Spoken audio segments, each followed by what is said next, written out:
You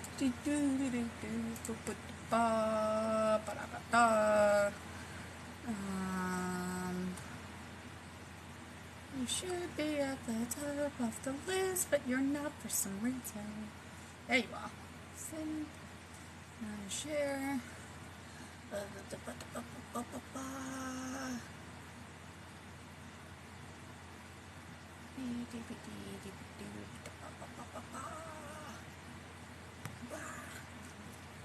Excellent. Alright. That is done.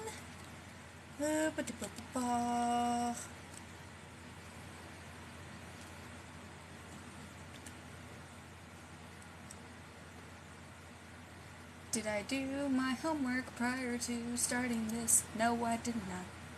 I did not do my homework. Well, hello, cat. How are you? I believe that is a them. Excellent.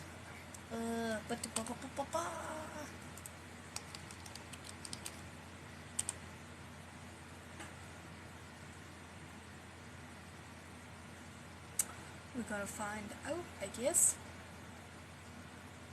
I would assume so. Do.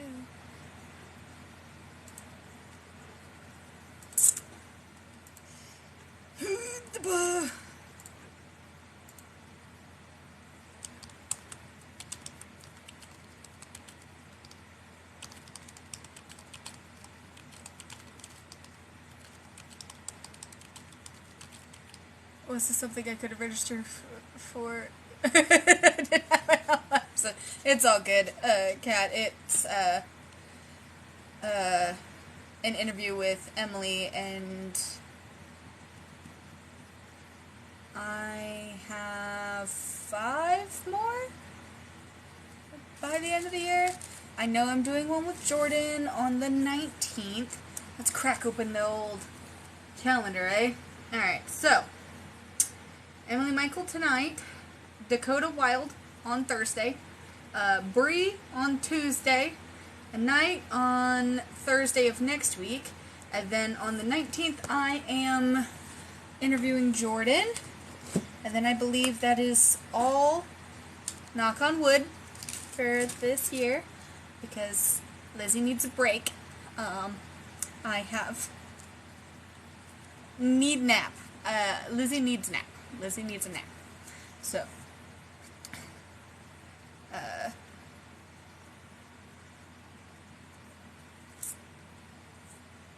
fingers crossed that she shows up on time. Not me with my YOLO, I'll figure it out as we go along. For practically every part of my life. Yes, okay, so that is her. Holy cannoli, Emily, you have a lot of books out. Which one's the most recent?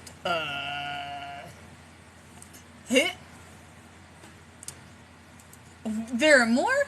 Emily, how many books do you have? Oh, okay, it's only that many. Hi, Brooke, welcome in. We're waiting on Miss Emily to, appear. She's not. Oh. Aha!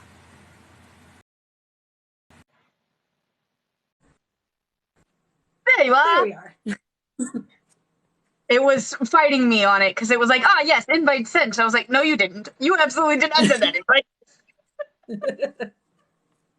How are you, my dear? I am doing well. How are you today? I am, the corporate America day job is inching me so much closer to needing a cotton candy room vacation. Grippy sock vacation. Yes.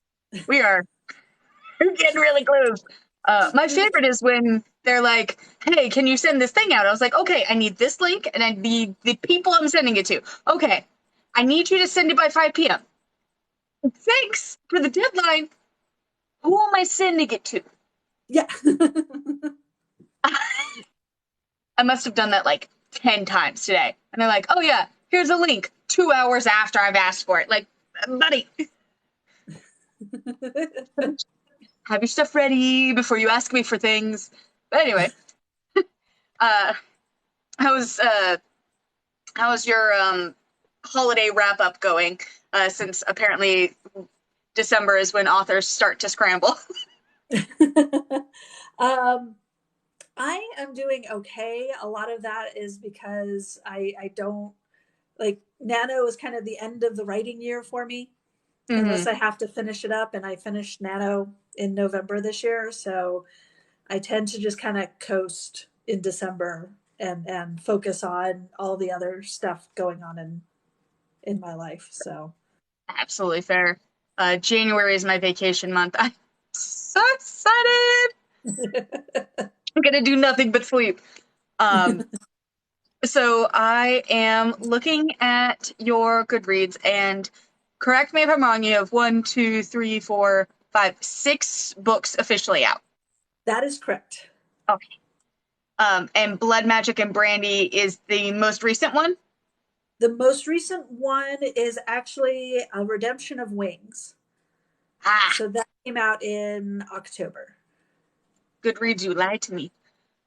Um, okay, so is that the one you want to talk about the most tonight, or did you want a different title to explore, or did you want to kind of like touch on all of them if we can? If we can, all of them, but obviously the most recent release is a great place to start. Excellent, love that. Um, so what we'll start off with is usually I do like the first half is author specific. So what makes you tick, your favorites, your uh, dreams, your hopes, your goals, and stuff. And then the second half, I tend to pull open your book and like have you like talk about it, talk about things you're really excited for, stuff like that. Um, so logistics wise, hello everyone who's joining us in chat. Thank you all for hopping in. My name is Lizzie Strong. I am a monster romance author where the monsters are spooky, scary, but the romance is cute and cuddly. And I am joined here by the fantastic Emily. So Emily, if you would please introduce yourself to the crowd, where they can find your stuff, and any like updates or like newsy things you would like to pitch. Goodness. So my name is Emily Michael, and I am a writer of paranormal and fantasy romance. I have 6 books out. um, let's see what else. You can find all of my stuff is on Amazon. My last 3 books are KU exclusive, but my first 3 books are wide, so you can find them on pretty much every ebook platform. Let's see. I'm trying to think what else. What's new? I published a book in October, so that was my second this year. I drafted 2 books this fall, so and goodness, I am also an editor, so I've been working on editing projects for clients. I love that. So out of being nosy as fuck, do you do your own edits, or do you have someone else look at your book? I have someone else look at my book because I become pretty blind to the things that I do wrong. Fair. Absolutely fair. It makes sense in my head, but it doesn't necessarily mean it's correct. I get that, especially when it's like, oh yeah, this sentence made total sense at 3 a.m. when I wrote it. It's fine. It's fine. So you said you're paranormal romance, right? Paranormal and fantasy. So that Ooh. Blood Magic and Brandy is a fantasy Snow White retelling. The rest of my books are paranormal. So, do you have any other retellings on your docket, or is that one kind of just a fun thing that you? I have 2 books. The 2 books that I wrote this fall are the sequels. It's a interconnected standalone. So, that first one, didn't leave on a cliffhanger. And the other 2 follow her siblings. So I love that. I love when we get to meet the siblings, and also when they get their own books. Excellent. Um, so is paranormal and fantasy going to be the only genre you're working with, or are you thinking of tipping your toes in other genres? I have a draft of a light alien romance. So it's not like Ooh. it's more Roswell than Ice Planet Barbarians. Fair. Um, Okay. and then I also have a contemporary that I'm not sure what I'm going to do with. It may have just been practice, but we'll see. Now, me as an also paranormal author who was like, oh yeah, I could do a contemporary 3 chapters in. Where's the magic?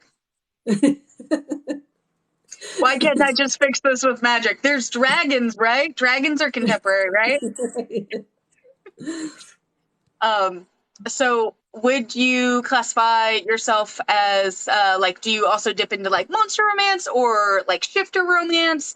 Or is it mostly like human, elves, vampires? I do witches. My first trilogy was witches, and the werewolves and vampires were the bad guys, like bad guys. They were really Right. monsters. And then the memory duology, which the second book came out this fall, is angels and demons. Ooh. But they're For pretty human like. right, Yeah. mostly human, but like they have power. I like Yeah. that. For giggles, what is when you like describe your magic system? Is it like ingrained in their person? Are we looking at wands and staffs? What are we looking at when you describe magic? So it depends on the world I'm building.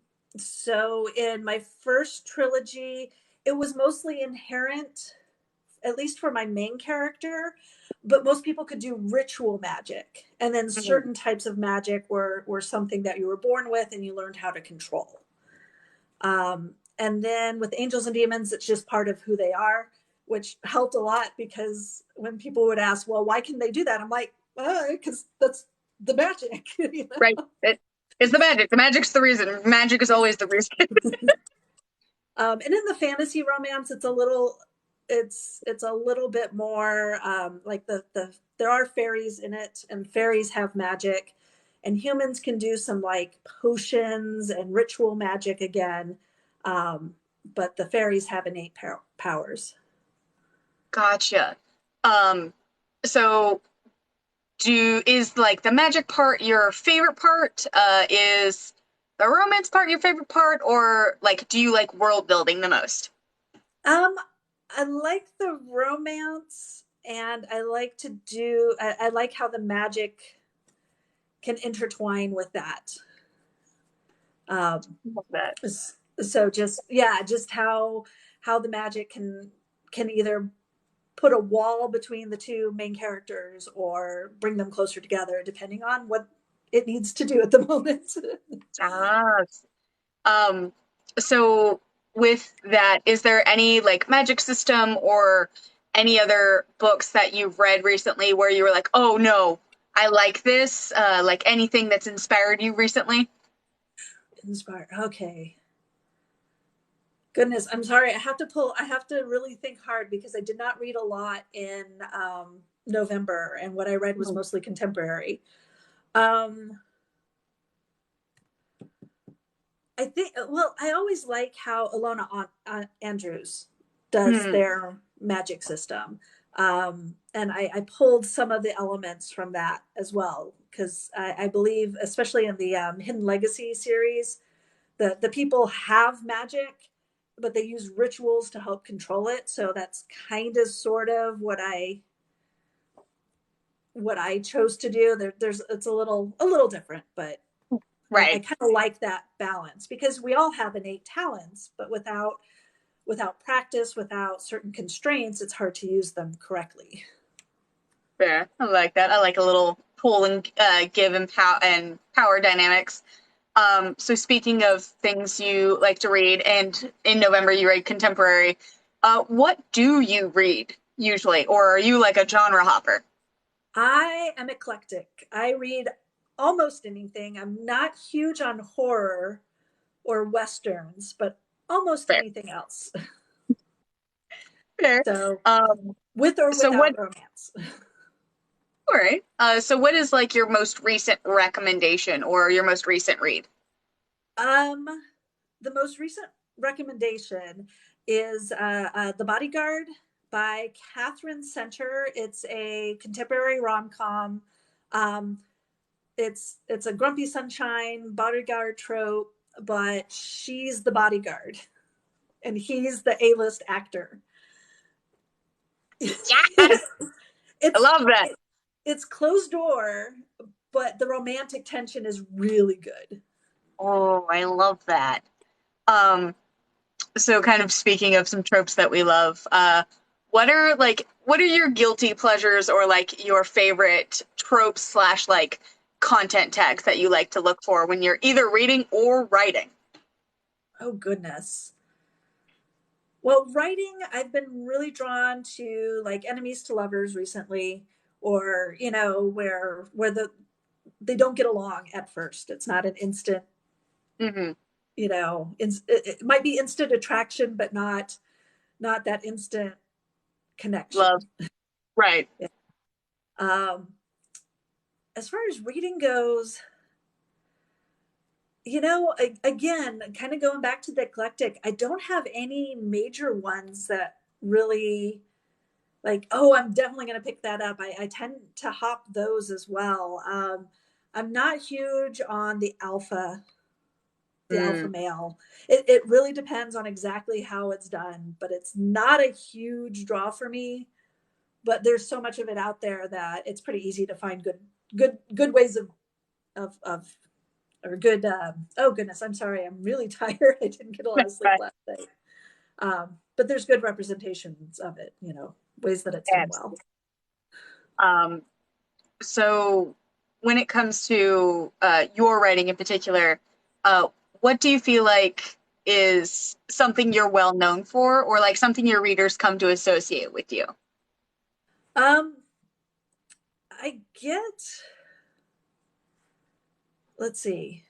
The feedback I get is that the world building is interesting. Like how I use the magic and build my worlds can be pretty interesting. And there's always something more going on under the surface. It's not strictly a romance. I mean, it is a romance, but there's always like some deeper thought that one of the characters has about the nature of their relationship in the world. So what are some things that you kind of bring to the table or kind of like work through when you're doing your world building, especially since your readers talk about it so much? Like, are we talking like maps? Are we talking Pinterest boards? What goes into the equation? um I don't do the Pinterest boards, and I only have one map, and that was more to keep me straight. But it's more like I paint the strokes of a world that seems familiar but is slightly different, Hmm. and it's those differences that kind of draw people in. I like it.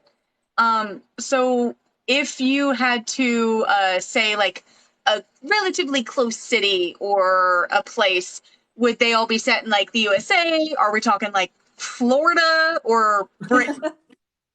So my first trilogy is set over the Western US for the most part. There's some traveling involved. So Mhm. part of it is here in Arizona, part of it is in East Texas, and part of it is in Kansas. Okay, Yeah. And I then like it. my my duology, the Angels and Demons book, that is primarily set in, well, for a real world setting, is Kansas City. All right. So Would you say your current location kind of inspires your book, or do you go the route of I want to write about any place but where I live? um, let's see.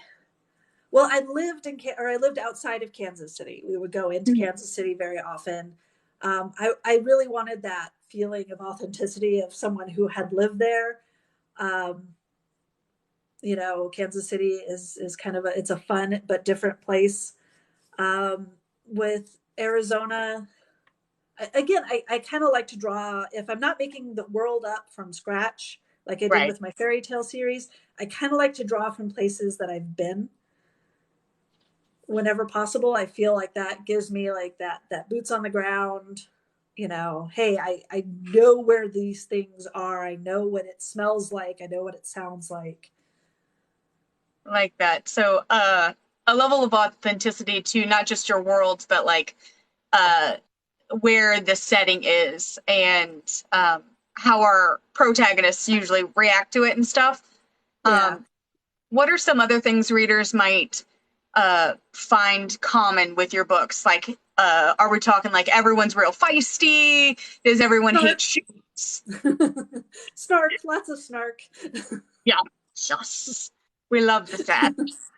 Um, do you write MF, FF, MM, mixture?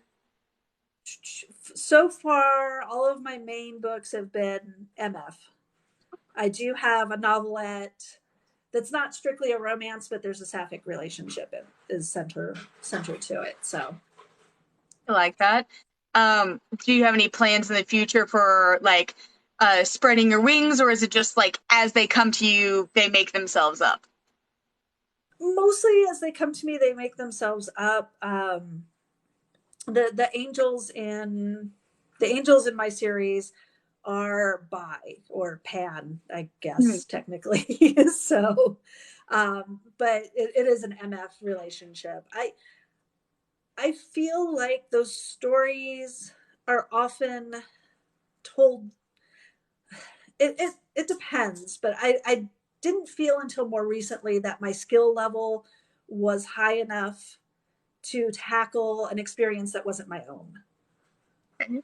And so I wanted to be very careful not to delve into that until I felt I had done my research, had done my due diligence, and had improved my skills enough so that I could give it the respect it deserved for dealing with relationships that are not like the relationships I've had. I love that. We love a research queen, and I do truly appreciate the tenderness that you're taking towards subjects that you may not be fully experienced with. Speaking of experience, what have been some of the best experiences you've had as an author?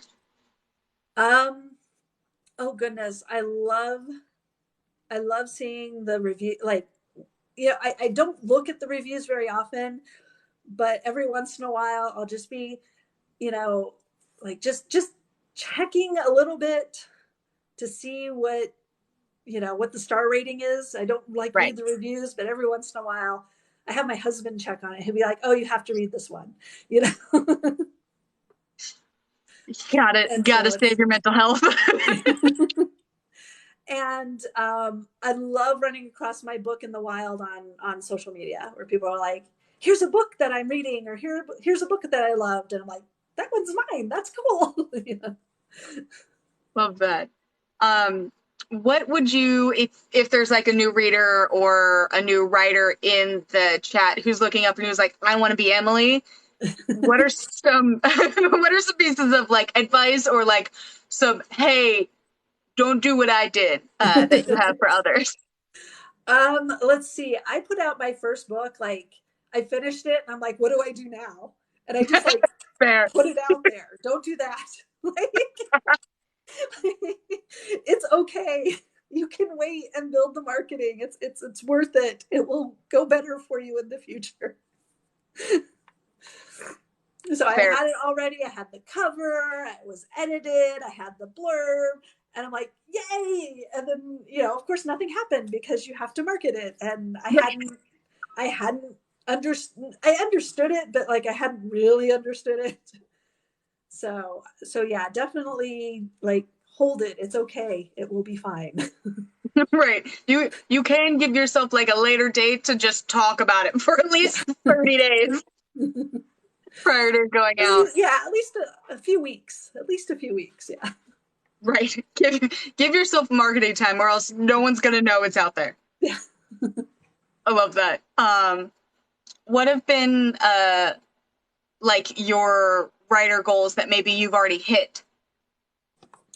Well, like I put out a trilogy. Like that was kind of what I started with. I'm like, I've got this 3-book series in my head. Let's get it out there. And I got it out there. And then that wasn't all I had in my head. So so I was worried that it would be like that one series and then I'd be out of ideas, or I wouldn't want to write anymore because it was hard. It was too hard. And I found I really enjoyed the challenge and I had more ideas. I mean, I have so many ideas in my computer. So, so that was good. The sticky note of book ideas is progressively getting longer on my screen, and it's like taunting me. It's like when readers are like, "Oh, my TBR is endless." It's like, "Oh, you want to talk about endless?" I have like a OneNote full of, and he was a werewolf. Like, it's bad. Did I think of them at 3 a.m.? Yes. That's not the point. So what have been maybe some things that you want to accomplish? Like now that you've got 6 books out, you are got that trilogy out, you've got the duology out. What are like the next goals for you? So yeah, trying to finish up the fairy tale series. So I've got the next 2 books drafted, so that'll be what I focus on next year. I want to try serial fiction just to see if it fits my writing style. You know, I'm not going to know until I try. So I'm going to be doing an experiment next year in serial fiction. So for giggles, are you going like Vella or are you going like Wattpad? I'm actually going to be sending an email out to my newsletter subscribers, like a separate email with a chapter a week, because I figure they're going to be a little more forgiving if things get in the way. Fair. I can't quite make it happen every week, at least at first. No, that's fair. That's fair. Me going, that's a genius idea.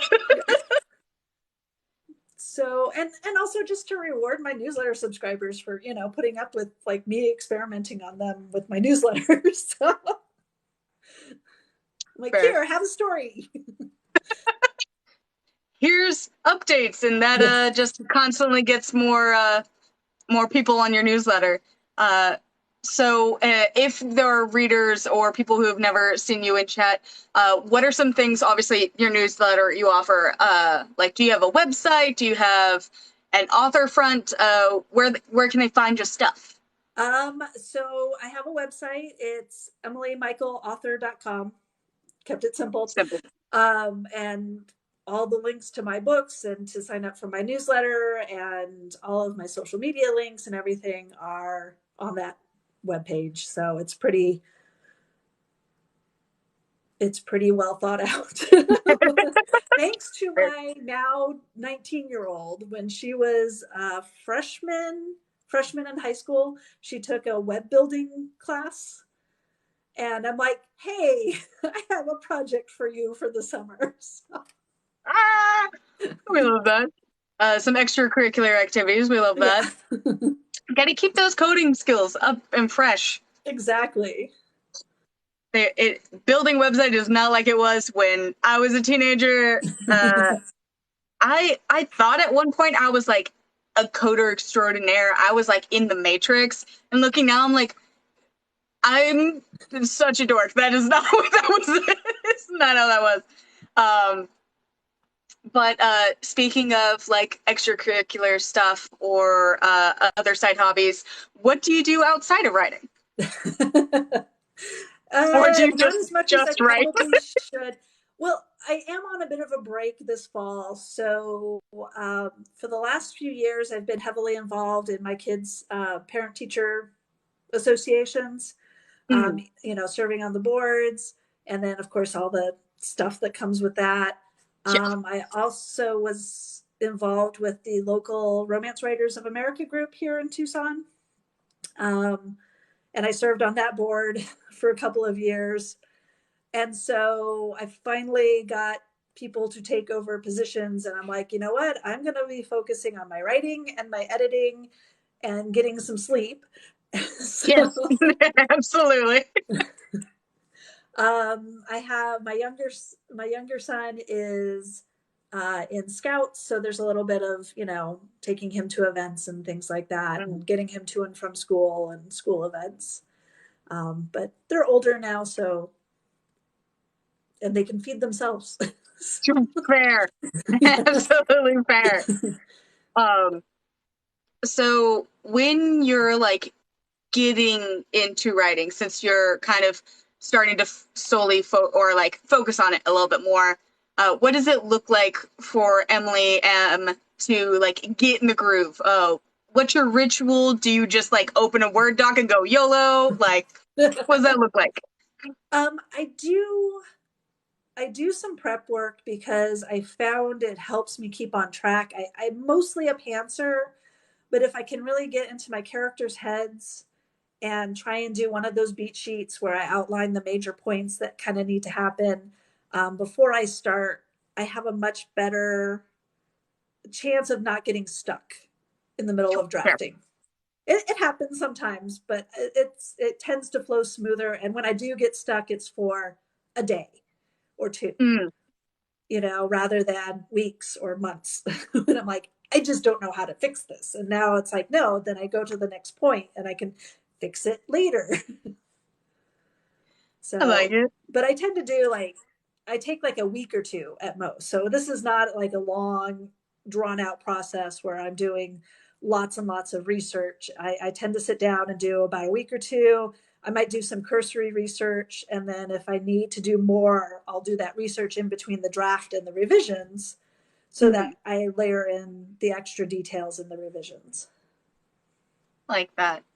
Um, so then when your book is done, is it usually like a really rough draft, or have you kind of gone through it a few times before you send it out? When I send it out to beta readers, I've revised it usually twice, sometimes three times. Mm-hmm. So I fast draft, and a lot of times they're very messy. And so my next revision goes in and I fix plot holes. And sometimes I've changed my mind as to what's happening in the middle of the story. And so I have to fix the first part of the story to make it make sense with the Mm-hmm. second part of the story.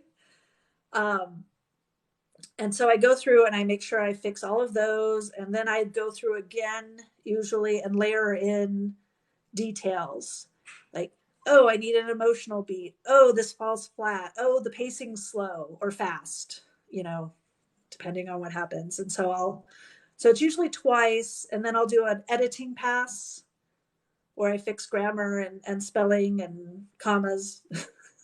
Fair. And then I'll send it out to betas. So do you have like a beta team and then an ARC team, or usually is your beta team your ARC team? No, the beta team is separate from the ARC team. So my beta team is usually like 3 to 5 people max. I Mm-hmm. find more than that is just too much contradictory information, because what one person loves, another person will be kind of meh about. And Right. but I do like to get at least 2, if not 3 opinions, because then when someone says this isn't working and then someone else says this isn't working, they may have different reasons why it's not working, but it's not working. Fair. Fair. Uh, so on your trusted beta team, are these like family and friends, or are they people you found on the internet? They're people I found on the internet, actually. I use a site called Critique Match. Mm-hmm.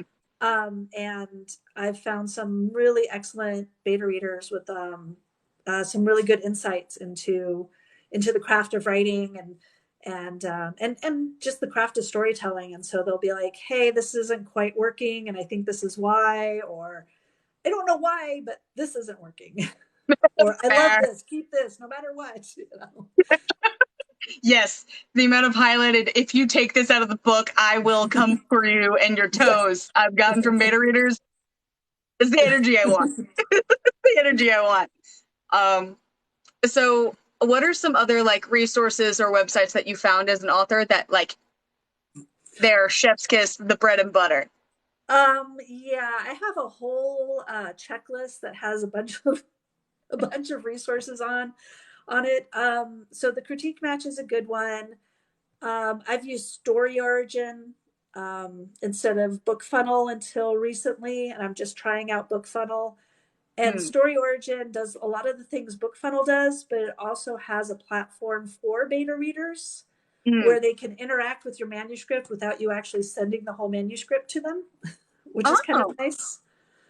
Um, let's see, what are some other good ones? Oh, The Early Reader Catches the Worm by Carol Beth Anderson. And she talks about how to find alpha, beta, and ARC readers. A new one is Fiction Blurbs the Best Page Forward Way. So, blurb writing is the bane of almost every author's existence. And this one gives you a nice little formula that you can put things into. And it's very marketing focused. And sometimes that's good because when I put my marketing hat on, I tend to be a little more logical about things. Fair. I'm trying to think what else. Oh, yeah, there's so many. I mean, Canva, of course.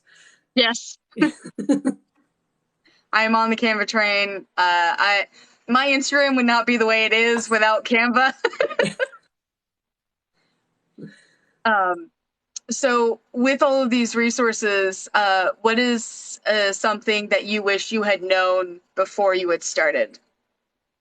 Um, I think the early readers, I kind of knew about finding beta readers, but Mm-hmm. like how to manage that a little better would have been nice. And the Save the Cat, the beat sheet, Save the Cat and Romancing the Beat, like Yeah. knowing that I don't have to, in order to outline, it doesn't have to be detailed because it always killed my creativity. Mm-hmm. In school when they're like, you have to outline this, you have to outline this. I'm like, well, then why do I want to write the essay? And it's all right there. Right. Fair. Like if So I'm outlining everything, it's already written. Why would I write it again? again, yeah. So, Precisely. but the beat sheets is like, especially the way I do them, is just very cursory. It's like, okay, here's the meet cute, here's the midpoint, here's the dark night of the soul, here's the finale, and just a few of the beats, and that always gives me a roadmap. Now here, when I get stuck, I'm like, where do I need to go next? Oh yes, let me look at my beat sheet. Where do I need to be? Yes, there. Okay, great. And then I figure out a way to work with it. Except with this last book where I took like the second half of my beat sheet and just threw it away and did something entirely different. But that's okay. Expect the plan to go off the rails. Throw away the Yeah, plan. exactly. I'm like, I like this better anyway. Let's just go with it. Fair. So another thing I wanted to explore, especially since you said that you offer editing services, what is that like having do you have two separate brains, like the editor brain and then like the writer brain, or like are they fighting in the skull? Like what's going on? Yeah, they tend to fight it out a little bit. I my brain catches on grammar mistakes very easily. It's just how my Mhm. brain is wired, either from birth or from my mother, Fair. who we call her word woman. So Yes. um, and and so I found that was a skill talent of mine, and yeah, I I have to turn off the writer brain a little bit because how I would write something is not how my clients would write something. Right. And so I have to look at what they're writing and try and preserve their voice when I fix it. Fair. So yeah, I have to turn that off, and I do that. I've found, for me personally, my creative brain tends to kick in the late afternoon and evening, Mhm. and so I try and do my editing in the morning. Solid. Um, so from an editor's standpoint, what is something that you feel like a lot of authors or writers like fall into, like either bad habits or bad habits probably would probably be the best adjective. um, let's see. I'm trying to think about sometimes it's in forgetting to add in those emotional beats. So they're very good at describing what's going on, but not how the character is thinking or feeling about Mhm. it. And so making sure that those are in there as well. And that's something I do too, because I know what my characters are thinking and feeling. Right. So why do I have to put it on the page? And then getting familiar with how to format dialogue. So Mm. most people seem to be, and then this is from beta reading and arc reading and editing. Most people seem to be doing pretty good with like how people are speaking, like the the flow of the dialogue is pretty natural, and people are speaking in ways that are natural to the character. Mhm. But sometimes the punctuation is off, like using a comma or a period when you need the other one. Right.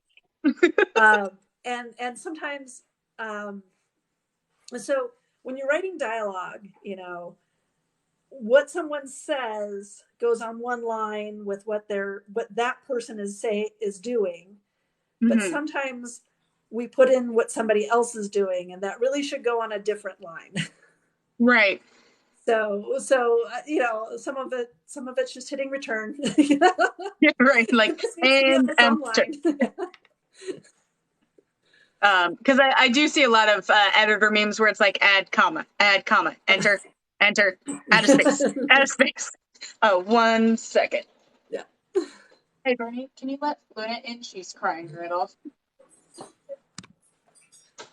Sorry, my dog is having a squirrel attack in the backyard, and she's Ah. not having it. Not having it. She's like, he's out to get my tail. I know it. He's a menace. There's one squirrel who perpetually lives in the oak tree in my backyard, and he constantly is the bane of my existence because he's the bane of my dog's existence. But back on track. If there was something like you could ask either other authors, other writers, other editors to do, what's the one thing you would be like, you guys, you've got to stop doing this? Oh goodness. I would say offering absolute advice, like you must do this, Mm, or you know, because the one thing I've noticed in writing and reading is that, you know, there aren't that many rules that can't be broken. You just right. got to know them well enough to know when to break them and when to keep them. Yes. And so a lot of, you know, I tell people I have like two absolutes. One is find a way to make writing a habit for you. That doesn't necessarily mean writing every day, unless that works for you, you know, but whatever works for you is what, you know, you need to try out a bunch of different things and figure out what works for you. And then Mhm. the other thing is don't publish a first draft. Yeah, no. Like, just don't do it. Please don't. Run it through a couple of editing runs Yeah. at the bare minimum. And it's best practice to get at least one other person to look at it. You don't necessarily, you know, some volunteer who can say, you My know, volunteers tribute. yeah. Fair. There's always been the, oh no, this is genius. I'm a miracle worker, and then you've spelled the wrong, and you're like, how did I do that? Yeah. Yeah. At No least quicker one other way to person. find a typo than to publish the book. Yes. Oh, and then when it's out there, you're like, that's such a stupid typo. Why did I Yeah. mess that up? My one of my writing flaws that I am well aware of is that every once in a while, especially like once per book, there'll be a word that it's exact like copy, but it means something different, like litter and leader. Okay. I'll mix them up. Or my favorite was I meant to say tome, like a big book. I Uh-huh. put tomb. It was in the entire book because my brain was like, this is how it's spelled. And then my beta reader was like, is she just walking around with somebody's carcass all day long, Lizzie? And I was like, it's a big book. She's like, that's not the right word. Word. So, Well, I had in the that Snow White retelling, my main character's name was Rain, Rane. She was the crown princess, so we talked about her, her potential reign, Reign. yup. And it's a fantasy set in kind of a medievalish type of time period. So the horses had reins, Yep. Reins. Thank God I don't think it rained. Like, I was yeah, it was a mess. My editor was like, what is going on here? I'm like,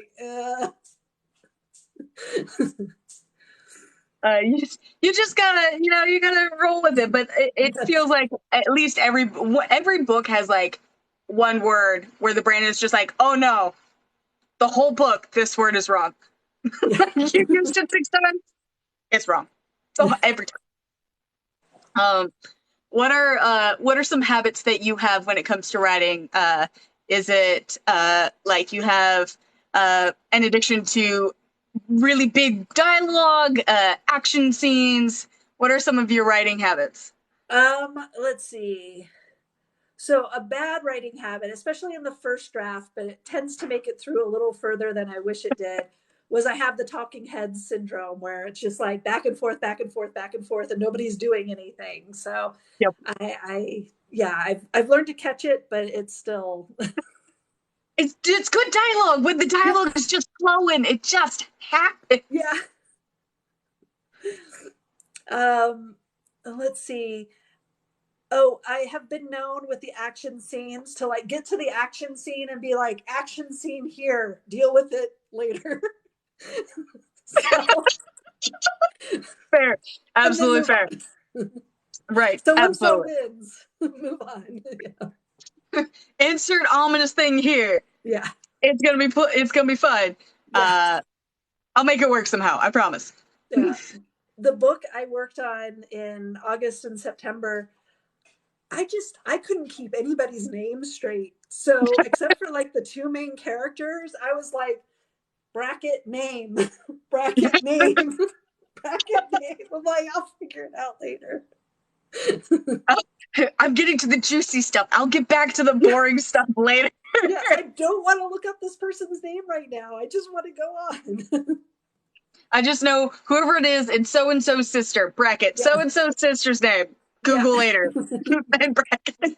Yeah. And as a pantser, I know I should keep like a OneNote of all of my characters and like who they are. I know this. Have I made one? No, I have not. Because that's what Control F is for. Yeah. I have a list of names that I'll draw from. Like I've learned that helps quite a bit, but sometimes I forget what name belongs to what character. So, right. Like, whatever. I'll figure it out later. I'll figure it out. It's fine. It's fine. This is what editing is for. So with that being said, like, what are some of like your favorite parts of writing? Like, is it reading back through? Is it just the initial writing? What's kind of your favorite stages? I don't mind reading back through because I'm all like, oh, I wrote this. That's kind of cool. Like, this isn't as bad as I thought it was going to be. I actually have learned to love the revision process. It's really hard when it all starts clicking. It really makes it worth it. You really feel like you've accomplished something, and then finally what's on the page is much closer to what was in your head. Yes. So then my favorite question, what's the part of writing / publishing you hate the most? Formatting and marketing. Oh. I've yet to find an author who's like, you know what I really love? Marketing my book. Do I like Yeah, talking about my book? Yes. Do I like marketing it? No. no. But yeah, formatting kind of drives me nuts. So, Yes. So speaking of that, do you have a formatter that you go to? Or like some of us do, you're like, oh no, I'm gonna do this myself. so I do two things. Draft to Digital has a free formatting tool with a bunch Yeah. of templates you can choose from. And as long as your Microsoft Word document is in a reasonable format, it's usually not too glitchy. And Mm-hmm. I've learned a few tricks to make it do what I want it to do a little bit better. Yes. And then I draft in Scrivener. Oh, And gotcha. when you compile it at the end, one option is a paperback book, Mm-hmm. and it has all of the margins perfect, and all of the headers and footers and everything else, and then all you have to do is go in and change the fonts to the fonts that you want. Love that. And I'm like, I can do that. It's still a little bit mind numbing for me, but I can do that. All right. This part I can do. Yeah. So then, since I know you did your first three wide and your others are in KU, what has kind of been your experience doing like a wide release versus like a KU exclusive? Um, not it hasn't been too much different for me. I really suck at marketing. I've been trying really hard this year to get a handle on it. And I know enough to know what I'm doing wrong, but not enough to know how to fix it. So for me, there's not a huge difference. What I do like about at least having one series wide is that I can do some things, some different kinds of promotion things, like offer the first book for free and things like on a more regular basis. So Um, that's kind of nice. would you suggest most authors to like do a wide release, or do you feel like it's a case by case basis? It's totally a case by case basis. I know so many authors do really, really well in KU. Um, I would say just be open to it. Like, try one, pick one. And most people will go with KU first because it's easy and free and cheap. Mm-hmm.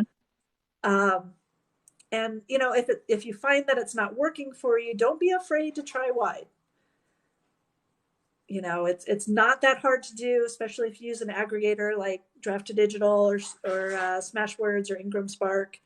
Um, it's not any harder than distributing via Amazon, and it gives you some more options to do things with your series. So, Right. Um, so what is something that if a reader were to tell you would absolutely make your day? um, they stayed up late. They stayed up too late reading my book. Stayed up too late to finish it. It's Love like one of that. the highest compliments a reader or an author can get. You know. Yes. Um, what is what has been kind of like the most surreal author moment you've experienced? Um. So, so here in Tucson, in March, we have the Tucson Festival of Books coming out, and they just released the author list. And I'm like, I know her on TikTok. I know her on TikTok. I know her on TikTok. Oh, hey, I've seen that guy on TikTok. And so I'm like, and I've had interactions with them on social media, and so that's been a little odd. Fair, absolutely fair. Um, and something I like to ask that's just a little bit more on the goofier side. Um, what is like not like I don't want like everyone, of course, New York Times bestseller list, the Amazon bestseller list, like those are goals that pretty much everyone at one point would like to hit. What is like a weird secret I've made it goal you've had? Like, for example, mine is I know I'll made it when either A, I find a cosplayer of some one of my characters. The weirder the character, the better. Or my other is I know I've made it when someone makes some sort of fan fiction of my work. I crave the validation. So what might be kind of like your more, this is a bizarre measurement of I've made it? Goodness. I had a cake made for one of my releases, Mm-hmm. and they're like, "Do you have the copyright to, reproduce the cover?" I'm like, "Yeah, I wrote the book," and I showed them the inside. And it would be really great if I went and did that. They're like, "Oh yeah, I know you. You wrote that book." That When would be cake kind of bakers know who you are. yeah. Yes. Oh, Yes. thank you, dear. I absolutely agree. Uh, it's little things like that. Like, yeah, sure, New York Times would be cool. Broadway or Amazon bestsellers, that's cool. But like, if there's a random guy on Tumblr who's just foaming at the mouth about my book, I've made it. Yeah. And those are the kind of validations that I crave. But one other last thing for giggles that I like to ask all authors is if there was like an oopsie moment or a moment where you learned kind of like a more sillier life lesson after being an author, what would it have been? Oh goodness, that's a good question. I'm trying to think.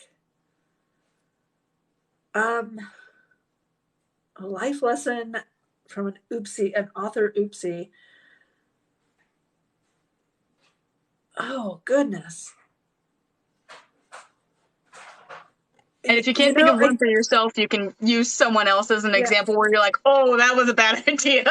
Well, I think going back to like just putting the book out there without doing the marketing, like, that I, between rejection sensitivity and just like having this thing that I did and not knowing what to do with it and just Yup. throwing it out there, like, honestly, that, you've accomplished something. Like, brag about yourself a little bit, tell people about it so that they find it and love it too.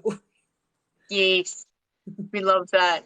Um, and an example that when people can't think of one is when I was 20, I told myself I was going to publish a book. I wrote it, edited it myself, formatted it myself, did the whole kit and caboodle. I put it out there, not realizing I had pressed wrong buttons, and it's like large print, double spaced. Oh The no. margins, they're bad. It's a 900 page chunker of Oh a no. book. It has since been delisted. You cannot get it. But it stares at me at night sometimes, and I'm like, we read instructions before Yeah. we put anything online. Read So instructions and make sure you do use that proofread function at least a little yes, bit. Yeah. always get a proof before you hit publish. Nothing worse than getting than sending out a paperback and it's like, oh yeah, everything's slightly 2 inches to the left, so you can't read it. It's fine. I didn't want to read it anyway. Yeah. But so to get onto the juicy details of your book, as it is your interview, I will let you have dealer's choice. Which book would you like to talk about first? Um, let's see. Well, we've talked about, yeah, let's talk about my most recent release, and that technically means I have to talk about two books because it's a duology. Yay. So, so my most recent release is called A Redemption of Wings. I know, can't quite do the inverted, but it's the second book in the Memory series. I had props ready. And so this is an angels and demons, slow burn, enemies to lovers romance. Um, I like the spark for this was I'm trying to fall asleep, right? And this story idea comes in my head.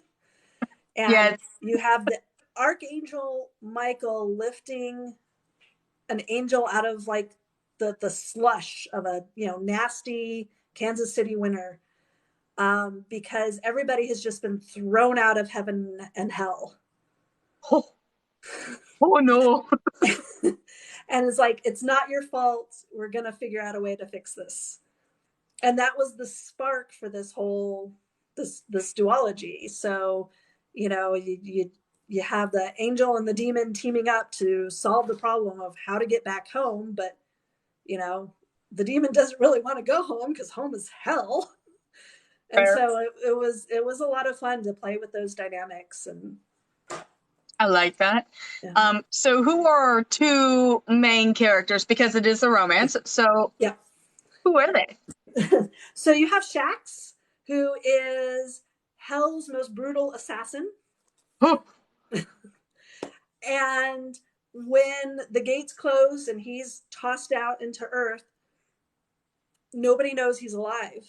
And so he just disappears. And like he's kind of free for the first time.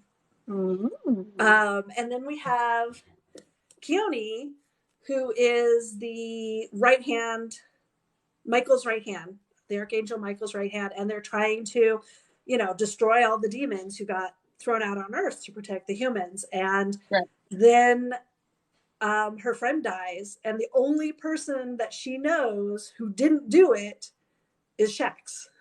And so they team up trying to figure out what happened. I like that. So then is the unaliving solved in book one, or like is that an overarching murder mystery? No, the unaliving is solved in book one. And then book two, they have to try and figure out a way to reopen the gates. To solve the bigger problem, because of course the unaliving was just the symptom of a bigger problem. Right. Fair. So you discussed that they're enemies to lovers.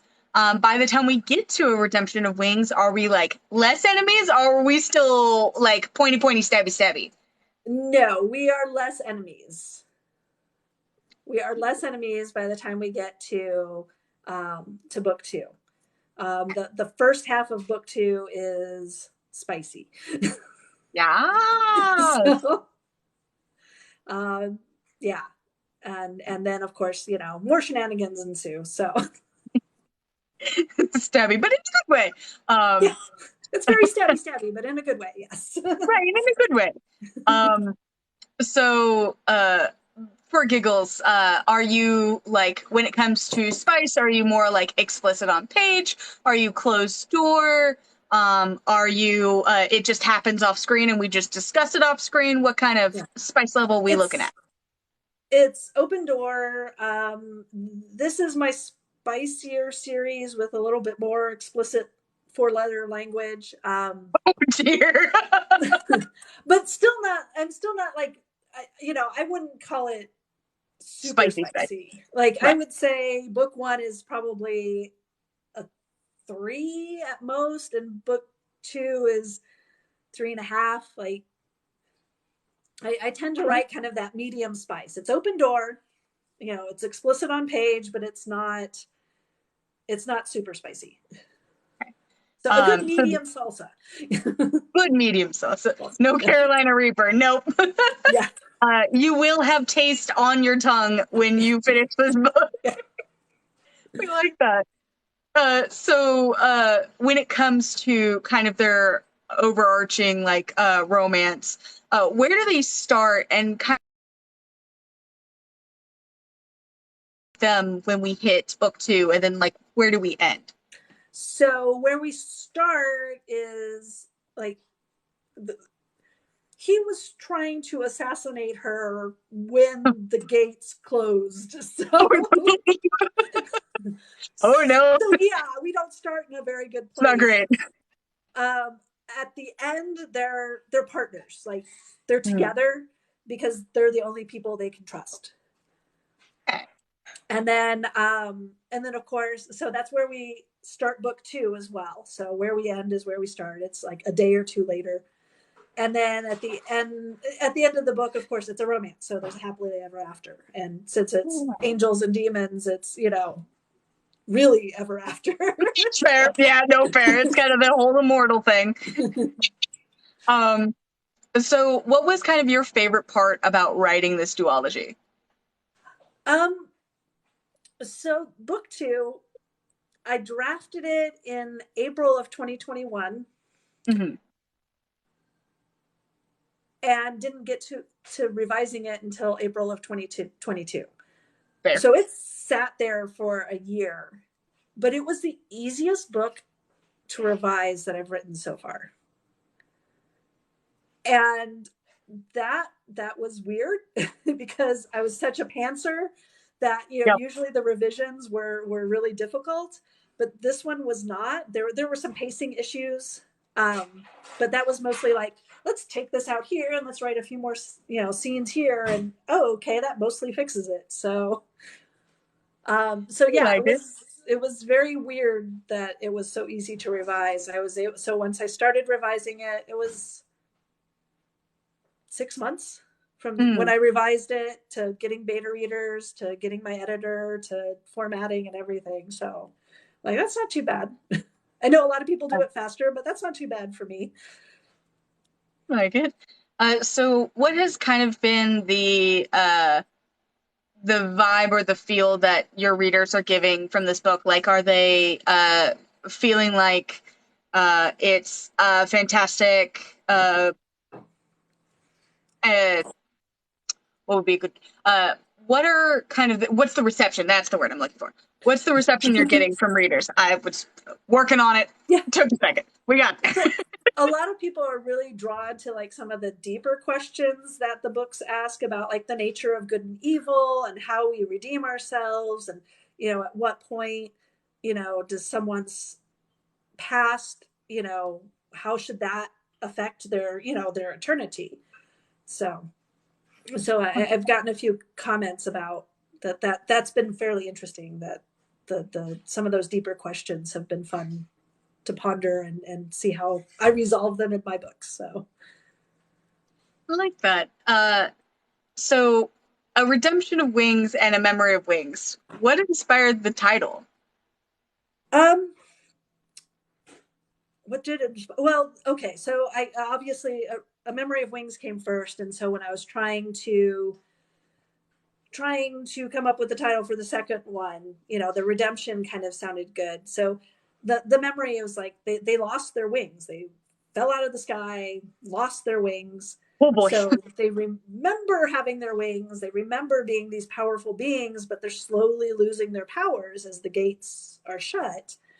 And then, of course, you've got a demon who is the love interest. So you got to redeem them somehow. Right. So that ended up being, the main theme in the second book. So that. What are some other so obviously we've got enemies to lovers. What are some other things people can be excited to experience in this duology? Let's see. He falls first. There's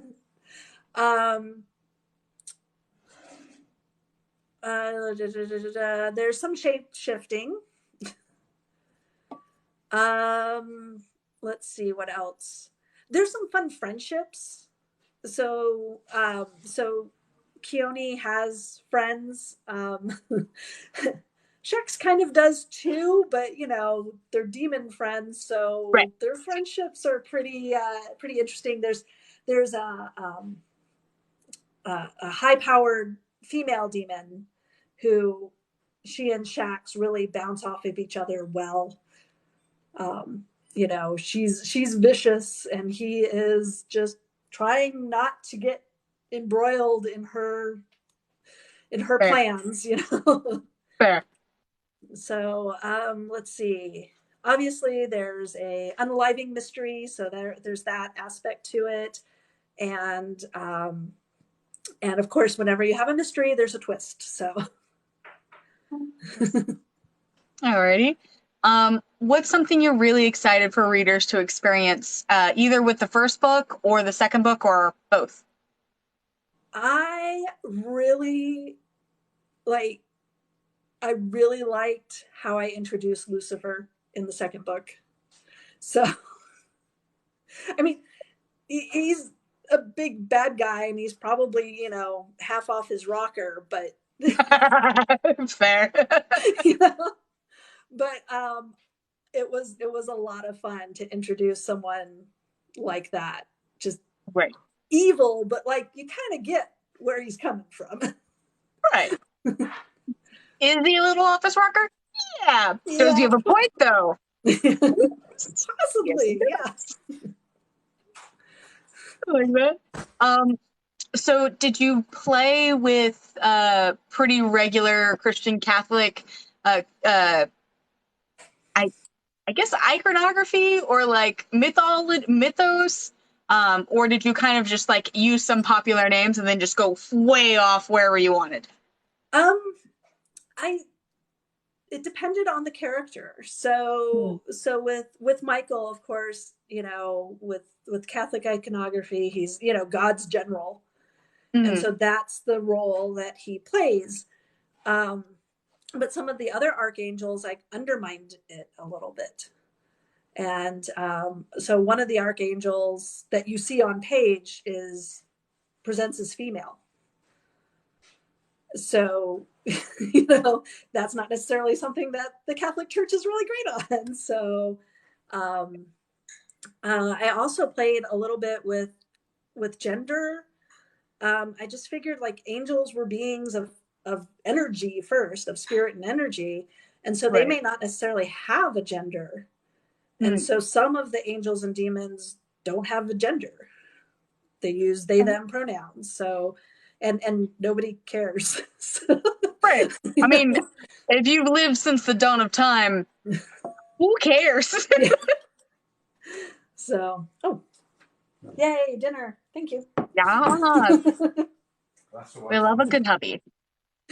Uh, gotta stay. We hydrate before we dihydrate in this Yeah. house, include with feeding the body.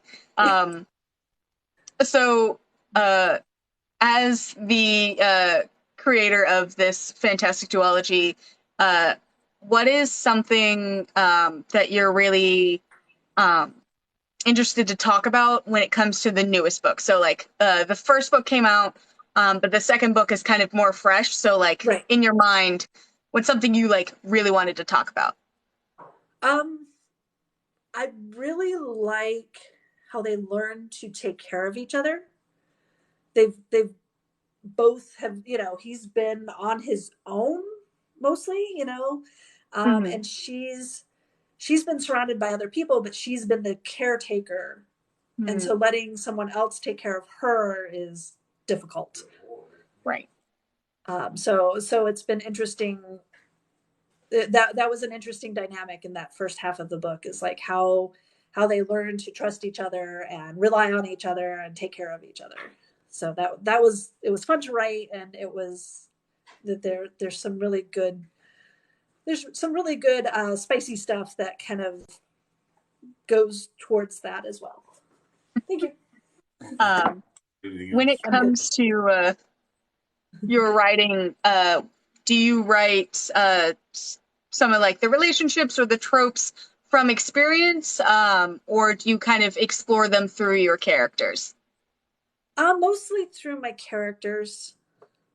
I've been married for over 20 years now, and my husband and I have known each other for over 30. So Fair. no, we're not at 40 yet. So we're not enemies to lovers at the house. So we were like the second chance romance, but I haven't written that one yet. Fair, fair. Something I do like to ask for giggles. Are there any people in the book who are named after like real life people? Did you go the whole he cut me off in traffic, so therefore he's the antagonist of my book with this? Like, Um, I think I might plead the fifth. fair.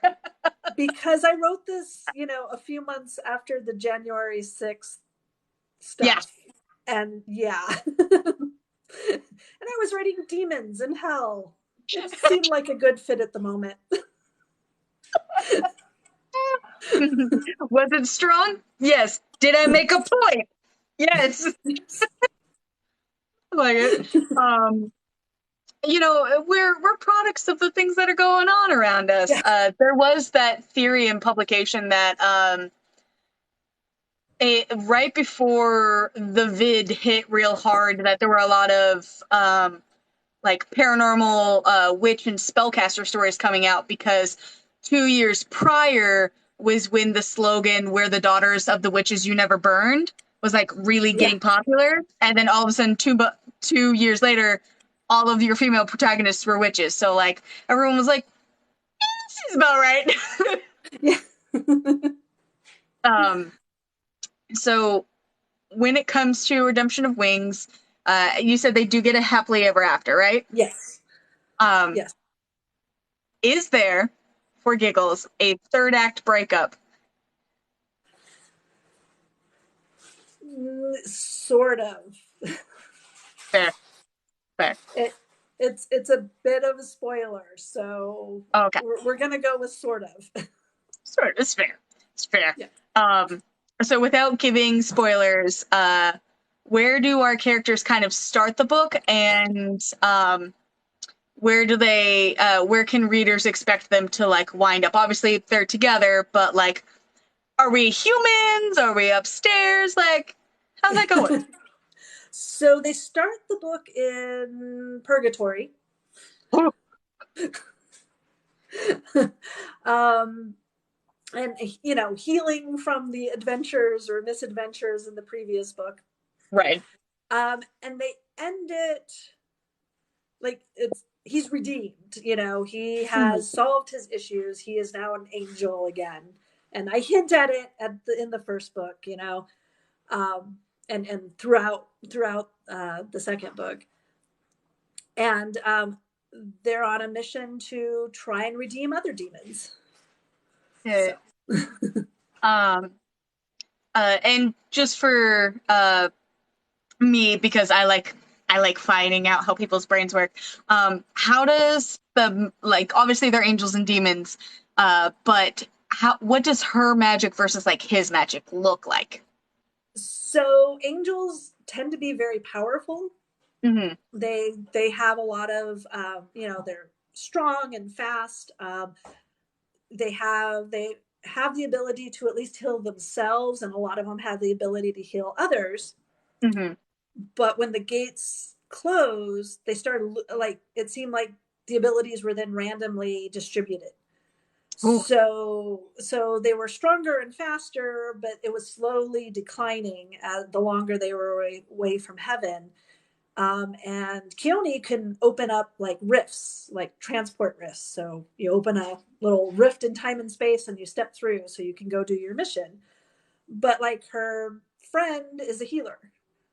And some of the angels don't have anything other than some strength and speed.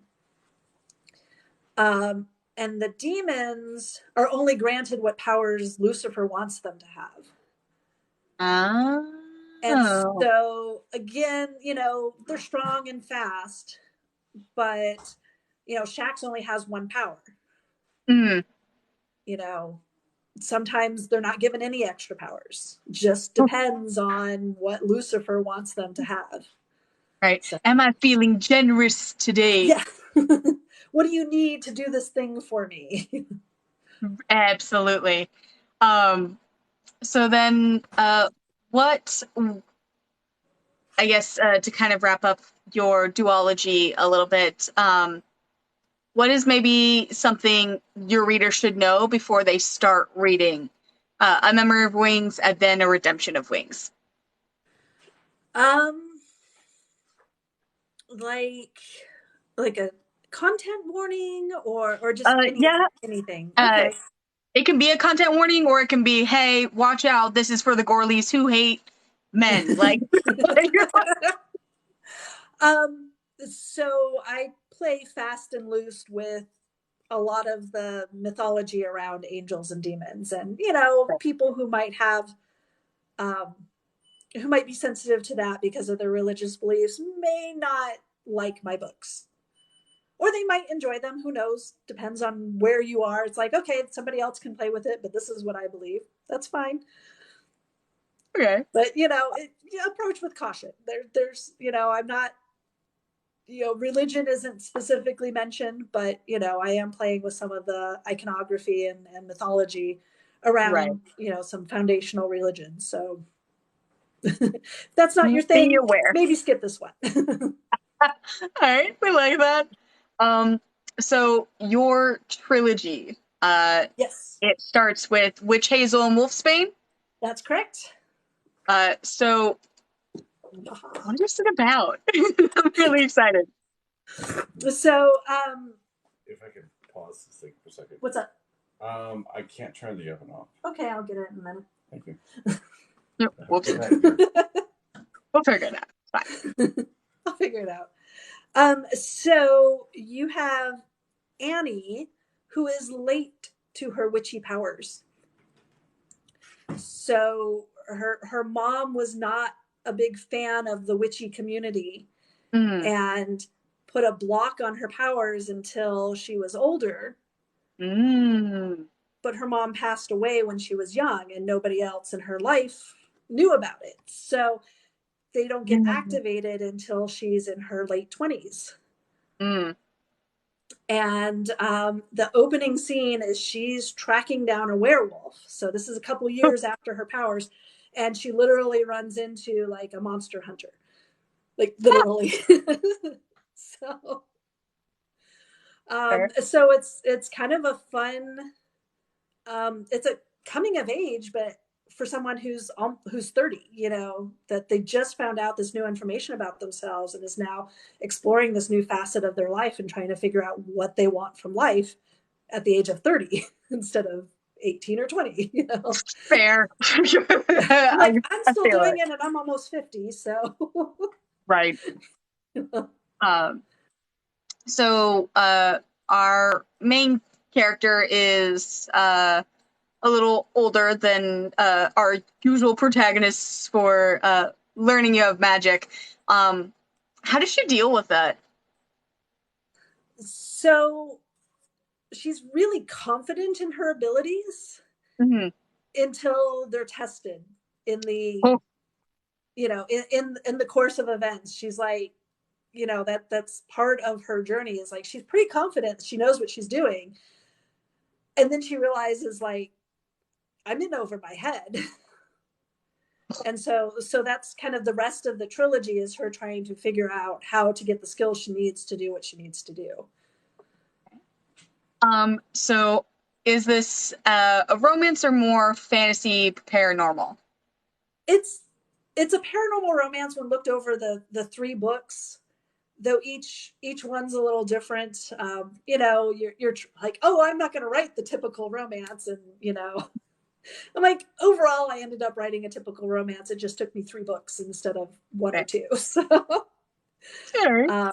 so there's some cliffhangers that if I had to rewrite it now, I would probably handle a little differently, but it's okay. But yeah, the first one is, that spark with the love interest and everything. And then the second one, she has to go away in order to learn to handle her powers. So she goes away because she's afraid if she stays by him, she'll draw danger to him. So she's Edward in this scenario. Yeah. So she's Edward. She goes away because she needs to learn something, but she also feels like her presence will bring him danger. And she's probably not wrong. She probably has a point. Yeah. Like and then, of course, in the third book, they're back together and trying to defeat the big bad. So who is her love interest, and kind of how is their dynamic? So her love interest is named Reese. I swear it was before Reese became a popular name, but and they butt heads a little bit at first. So he's got that protective streak. Mm-hmm. And so he doesn't want her involved because he knows how hard it is to, you know, how dangerous it is, how hard it is to get out of the life of monster hunting once you're in it. Mm-hmm. But he can't quite like he can't quite let her face the monsters on her own. Like, Right. she's going to be doing this anyway, so if I'm her backup, then she has a better chance of surviving. Fair. This is a fair point. So, At least about there, she doesn't go, feet up. yeah. So they end up training together and kind of developing a relationship, like more of a friendship and a mentorship, and then it changes into something else, obviously, because it's a romance. So what is your favorite thing with this, other than like it's your first trilogy? What's kind of your favorite thing, either about like parts of the story or the characters? I have a lot of fun playing with the magic system. I mean, I love the characters. Like Annie is, Annie was like the first character in my head that I felt the need to get down on paper. Mm-hmm.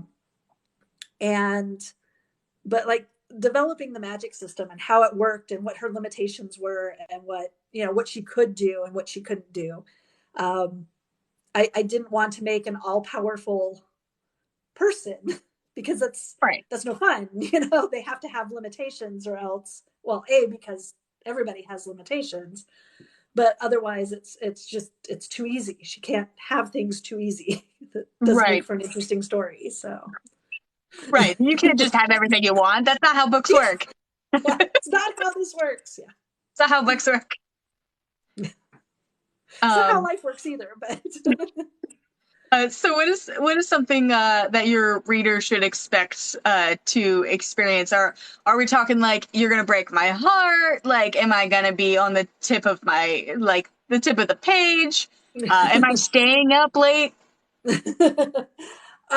Yeah, there's some heartbreak in there. Oh dear. There's also some really good, especially in the third book, when they've both realized what they feel for each other but haven't admitted it to each other yet.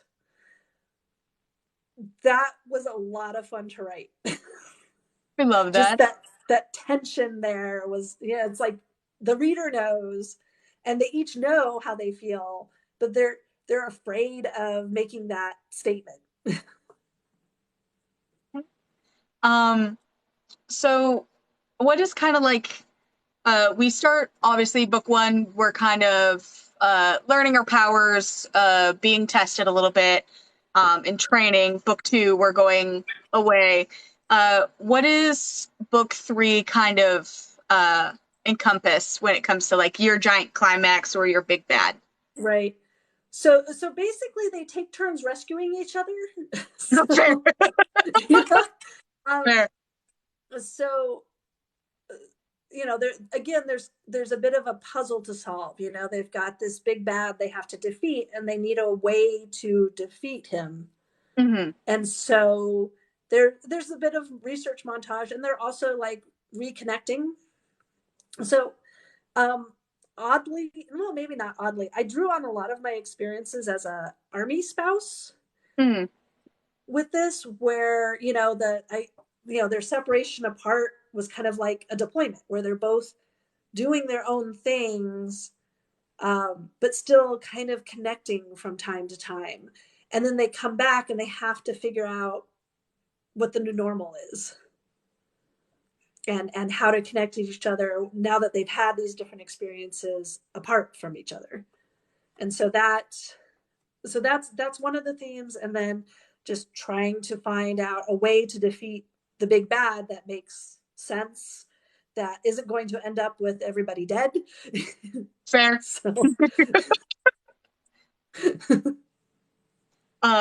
So what is like one of your favorite scenes that you wrote for this trilogy? They're running away from law enforcement. As you do. As you do. And like they're far back in the rearview mirror, so it's not like they're right on their tail or anything. Mm-hmm. And it turns out Annie met his mother, who had abandoned him when he was young. and he's pissed at her because like he was abandoned by his mother, and Right. and he's like, no, she's, it's not her fault. I'll give you all of the details later, but he's like, pull over, pull over, pull over. We have to talk And about this right now. right now. Yeah. So they get out of the truck and they have a conversation, and he's mad. Like he's really, really mad. And he's like obviously wanting to hit something. And she says, don't hit my truck. And so he like taps the truck. Yes.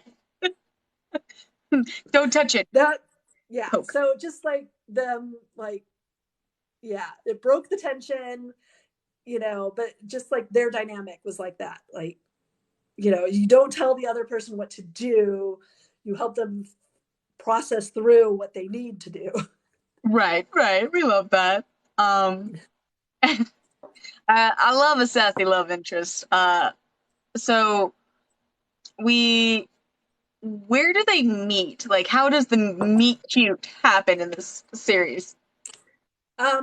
She is literally running away from a werewolf. Oh no. Whoops. And quite literally runs into him, or he runs into her. So We love a brick wall scene. so yeah, they're in a forest. The werewolf is chasing her, and he tries to save her. She didn't actually need saving, but Right. he tried. It's the thought that counts. The thought counts, yeah. You threw off my groove. Sorry. Yeah. I love that. So what is something that you want your readers to be aware of when they pick up this series? What's also something they should be aware of before they dive in? So there's a lot of like past trauma in these characters' lives, but they have like some good relationships as well.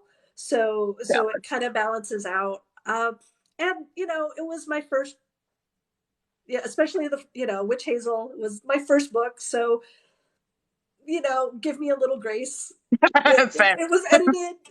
It's not bad, but I do get better. So Fair. That brings up a fantastic question: is how do you feel like you've grown since the first book, since Witch Hazel, to now your most recent release? I'm much better at spotting the weaknesses in my storytelling in the first the first few drafts. I get it to a certain point, and it becomes a little harder for me to do that, and that's when beta readers and an editor come in. But I've gotten much better at spotting those weaknesses, and also knowing that they're going to be there, and it's okay because I can fix them. It doesn't have to be perfect out of the gate. So what is something you've seen in your writing actually grow? Like maybe you didn't do as much with the first book that you do like a super lot now?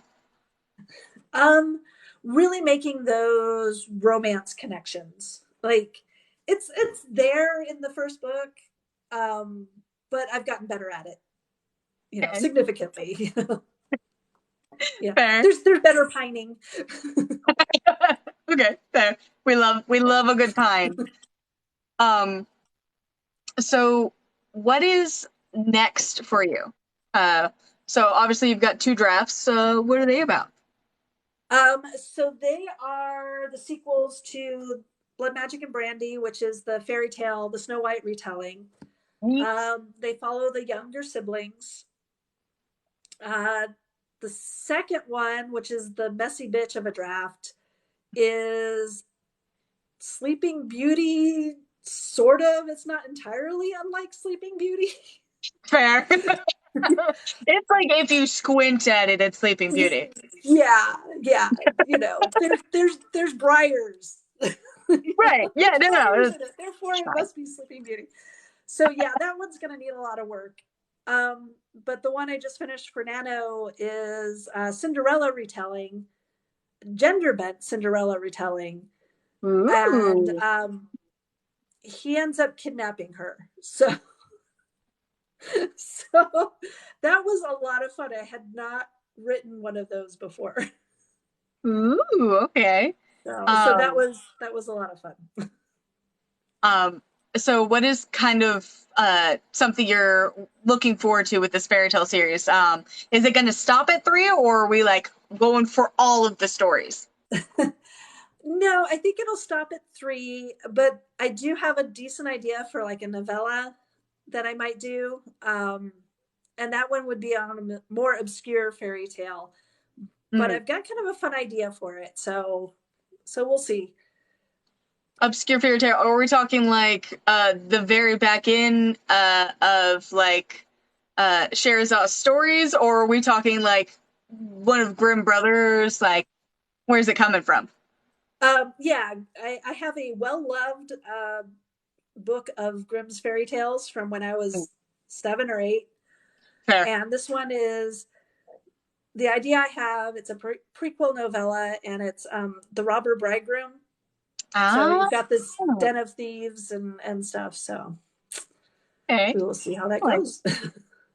so is fairy tale retellings kind of something you're like just dabbling your toes in, or do you feel like that's going to be a more prominent direction for you? I think for now, I think once this trilogy is done, I think that'll be it for a while. Um, I was supposed to be writing what turned out to be Redemption of Wings in Nano of 2020, and then the Snow White story hit me 10 Yep. days before, and As I'm it like, does. no, I need to chase this idea. So I did. Uh, fair. The amount of times where I'm like, oh yeah, I know exactly what I'm working on.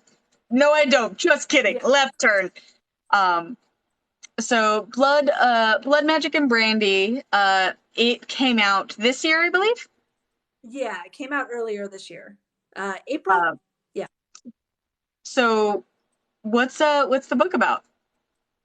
So you have the crown princess who really hates being the crown princess. Fair. Um, and so she takes every opportunity to be as unprincess like as she can. Um, and the love interest is Navarre, and he should be in charge of his father's baronry, Mhm. but there's a weird legal loophole, and his stepmother is instead. And he's been given a chance to prove his worth by negotiating a treaty with Rain's father, with Mhm. her kingdom, and so that's how they meet. And then he is falsely accused of unaliving someone, Oops. and she helps him escape. Yeah, you do.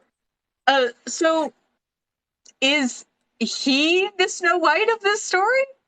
He is the Snow White of this story. Does he get in a house with 7 dwarves? Like, Warrior pixies.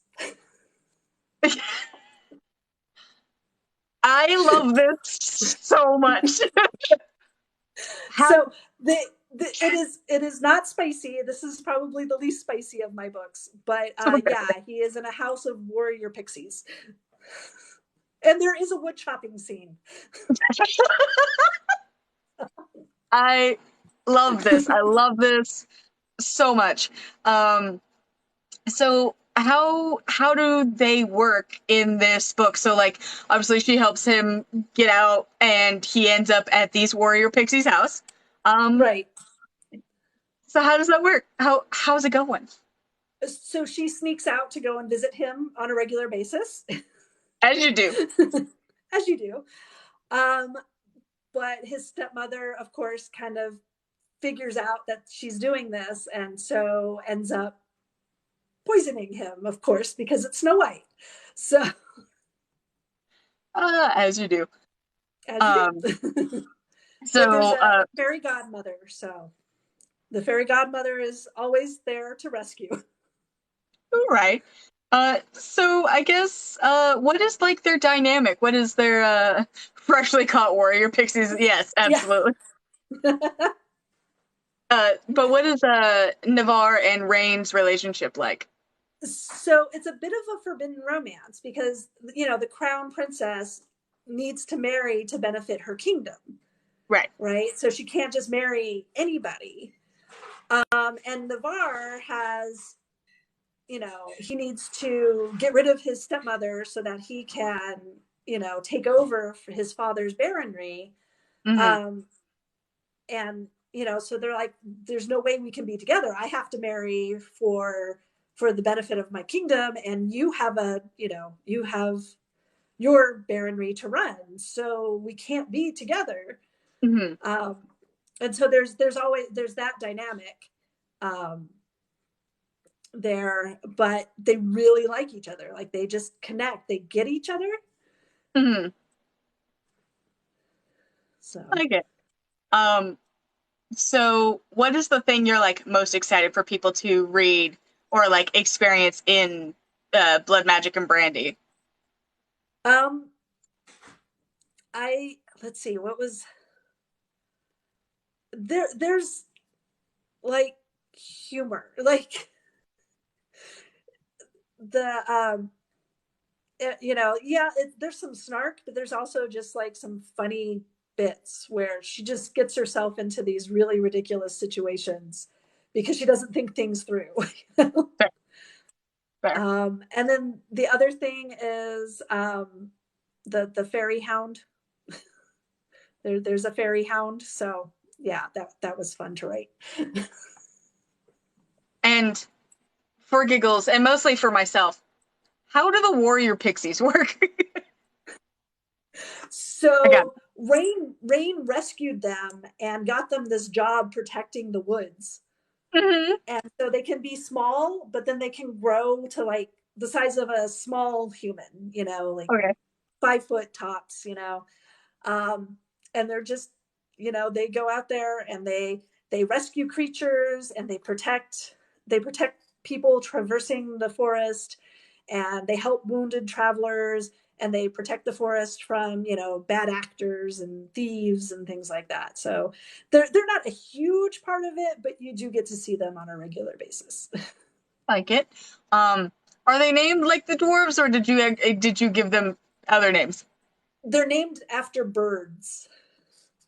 So you have Lark and Robin and Wren.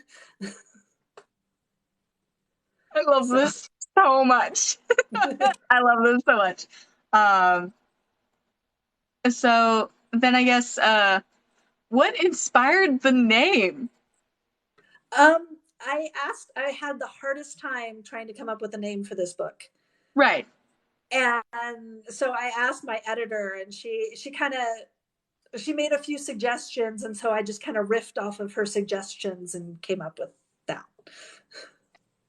Like it. So there's brandy in there.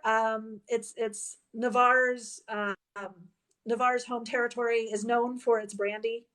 Mm. So kind of All like, right. Kentucky bourbon or something like that. It's the same Right. idea. Right. And then there's just that little bit of blood magic in there. So I like it. Um, so I do see on the cover there is a giant red apple. Does she yes, poison him with an apple? Is it apple the pie? brandy is made of apples. So, I love that. You have no idea how much this is going on my TBR. It's like gone up the list on my TBR. You should know this. I cannot wait to get to this book. I love that. So it's fucking genius. So she like pours him a glass as like an old hag, and she's like, "You'll really like it." And he just Snow Whites it, or like, are we talking like she splashes it in his face? um, she's even more despicable than that. She gets Rain to deliver it to him. Yes, I'm gonna love this book so much. I love it. Absolutely. So then I guess the next two, are they Rain's younger siblings or are they Navarre's younger siblings? They're Rain's younger siblings. So her brother is book 2, and her youngest sister, is book 3. And book 2 takes place in Fairy for the most part. And then book 3 concentrates on the youngest sister, who is what I term in here Fae.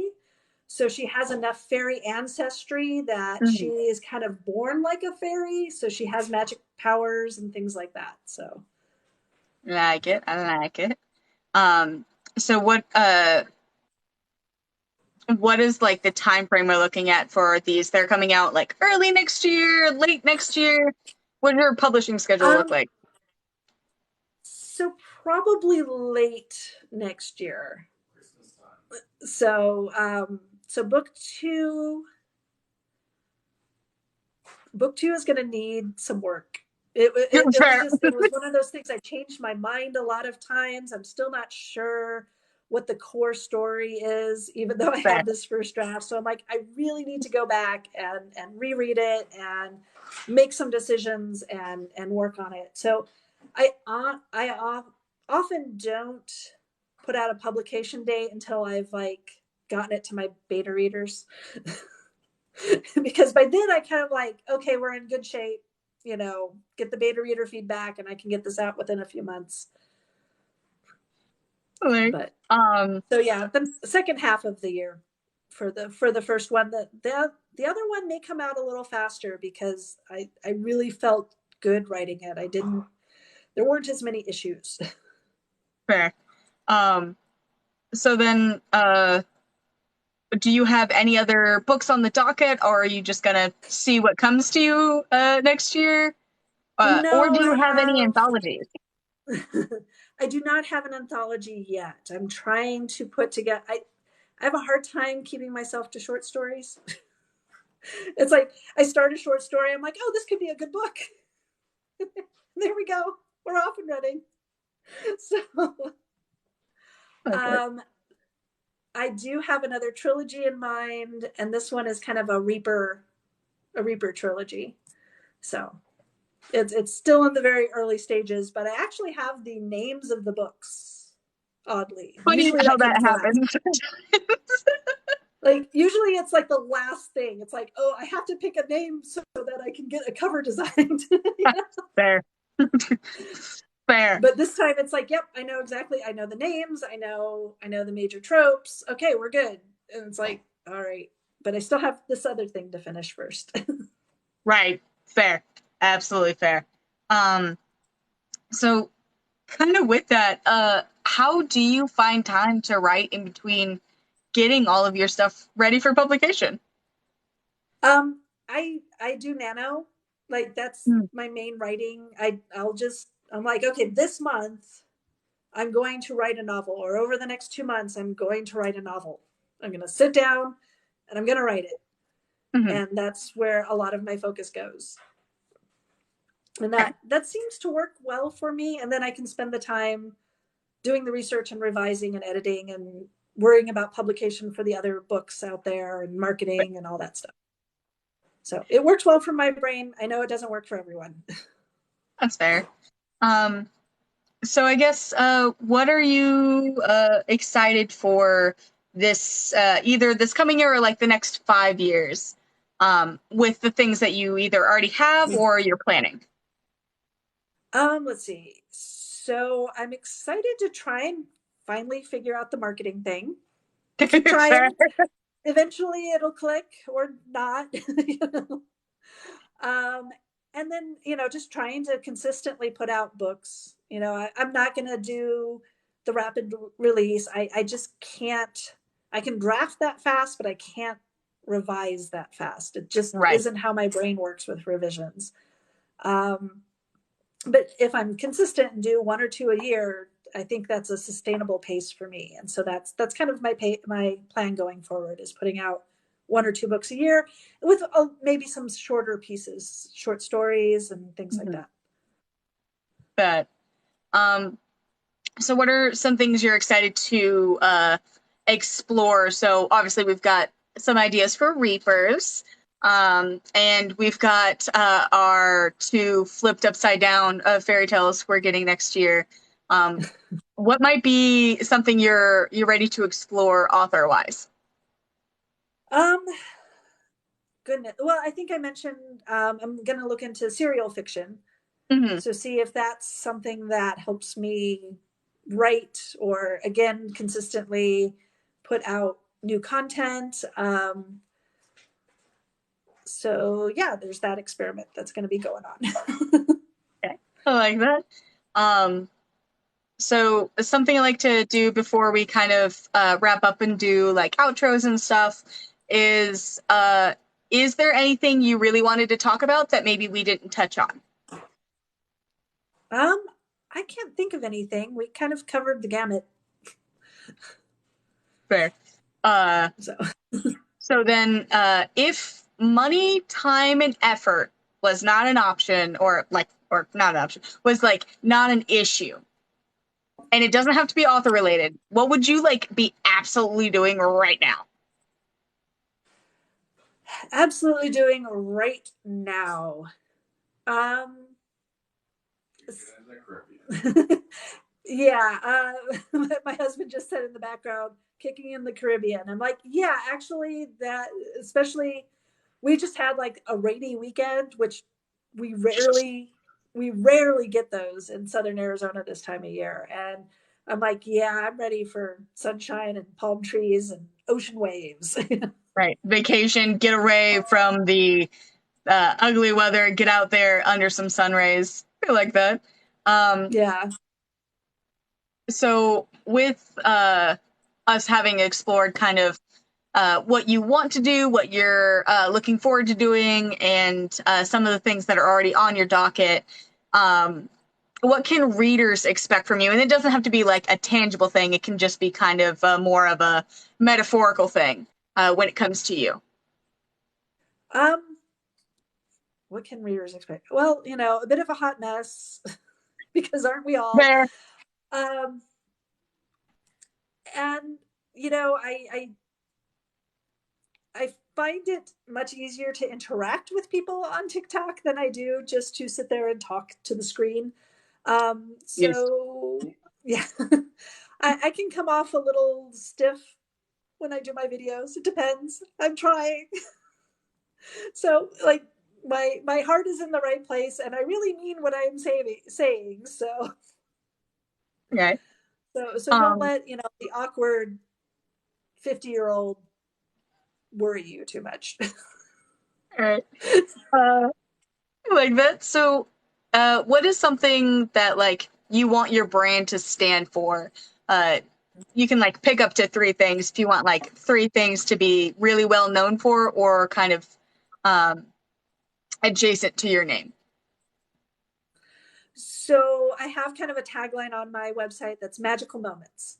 So even if I write contemporary fiction, there will still be those metaphorical magical moments where people connect and have their aha moments and find love and become better human beings by the end of their books. Um, my characters are going to be snarky because I'm Gen X, and yeah, that's just kind of my default setting. Fair, So fair. and medium spice. I probably will not get super spicy ever, but I really like exploring that part of the characters' relationship with each other. So I don't really see myself in a full length novel going closed door. Okay, I like that.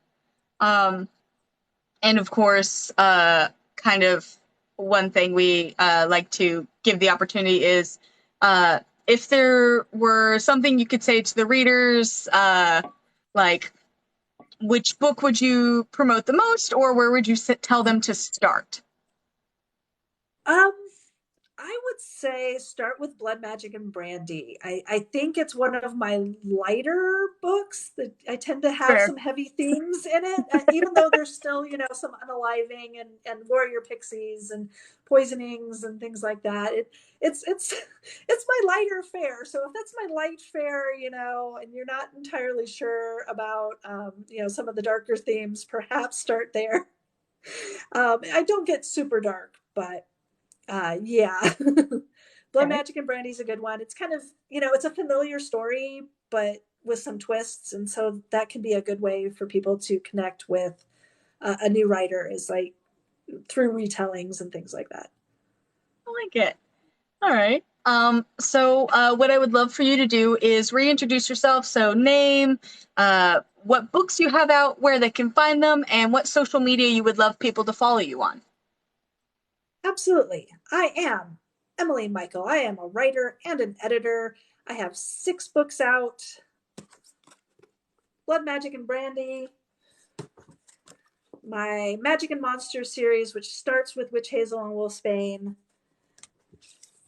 and my memory duology, which starts with A Memory of Wings. You can find the memory duology and Blood Magic and Brandy on KU. The paperbacks are more wide online. And then Witch Hazel and Wolfsbane, the ebooks are wide. So wherever you like to shop for ebooks, you can find them. And social media, TikTok is a great place to find me. I've really enjoyed this app, which is surprising to me. I was not entirely sure when I started, and I really connected with it. So yay, TikTok's a great place. And my handle, though, is the same on pretty much every social media. So if you know my handle here, you can find me everywhere else. Excellent. So before I kind of do a little bit of an outro, is there any like cons, events, or anything anyone's going to see you on? Any other live events that you've got planned? I do not have any planned at the moment. There is Tucson Festival of Books coming up in early March, and I will probably be hanging out there for part of the weekend. Not necessarily like on any panels or anything, but anybody's going to be in the area and just wants to say hi, we can meet up. Absolutely. I love that. So once again, thank you for joining me. Thank you for hopping on this live and allowing me to pester you endlessly with questions. Thank you very much for having me. Yeah, no problem. And I'm really excited to see more of your retellings and more of your books come out. And as always, for everyone who's in the comments, for everyone who is still here on either her or my live, thank you for joining. Thank you for participating and laughing along with us. I do have 5 more interviews throughout December, and then I will be taking January off. So if you are an author or a writer and you wanted to get a interview, you can still submit. Try that again. You can still submit to my author interview request form. It is under my link tree. I just will restart interviews starting in February, so just kind of keep that in mind when planning what dates you would prefer. My name is Lizzie Strong. I'm a monster romance author where the monsters are spooky, scary, but the romance is cute and cuddly. I do have a release coming out December 13th. It's called Nymph on the Rocks. If you liked Stranger Things and you cried when Eddie Munson did the not alive thing, this one is for you. It is for everyone who has had toxic friends and has realized that you have, in order to be happy, you've got to let them go. So that one, I'm really excited. It will be my last book for this year. So I did the wacky thing where I was like, I'm going to put a non-Christmas book out in December. Poor planning on my part, but here we are. Other than that, thank you once again for joining me, and I would like to bid everyone a good night. Oh, bye. Bye. Good night.